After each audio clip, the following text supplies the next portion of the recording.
This doesn't change anything. We've been operating under this assumption all off season, right?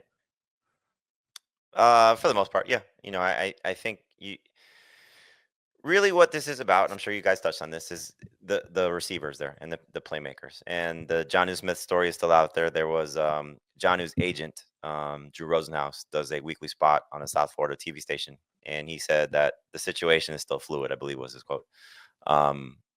So the talks seem like they're still ongoing. So that would certainly help Rodgers' case if he has another playmaker like Jonnu Smith.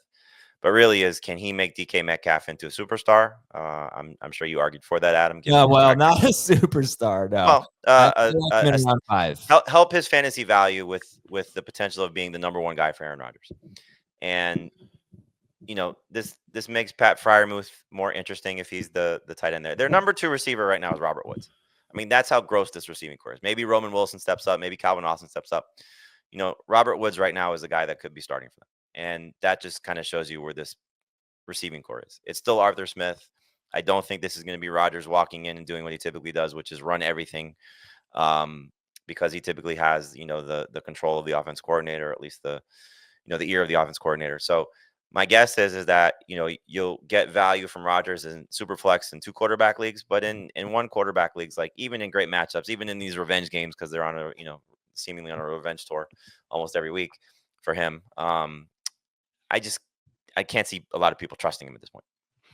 I think we've seen Nick Chubb be Nick Chubb more recently than we've seen Aaron Rodgers be Aaron Rodgers. It's true. The 2 kind of questions, and I did give Metcalf a little touchdown boost.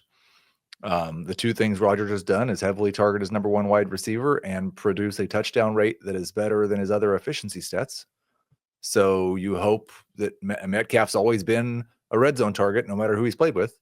So you hope that Metcalf scores a lot of receiving touchdowns. What I don't know, and Jamey, you kind of hit on it, like Rodgers has generally had a lot of control and a lot of say about what the team is doing, especially in the red zone. Arthur Smith's averaged 481 pass attempts per game over the last 3 years, and has almost as many rushing touchdowns as he does passing touchdowns in those 3 years. With quarterbacks that probably, well, I don't know. I'm not ready to say that Aaron Rodgers is definitively better than Russell Wilson right now. So, but he's better than Des. Does Rodgers influence Smith's run-heavy tendencies, especially in the red zone? How many touchdowns do you have him projected for? Too many, it seems like, but 24. So I think if you're counting on 24, which I think is a fair number, I would say 20 to 24 is probably the range of outcomes. I'd be surprised if it's more than that.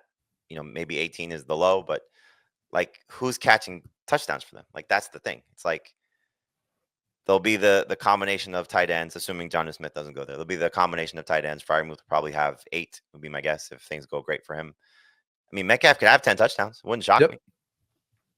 Arthur Smith, 6 seasons as a coordinator or coach. It's been 29th or lower in pass rate in 5 of those 6. The only time he wasn't was the Matt Ryan year, where he was 8th in pass rate.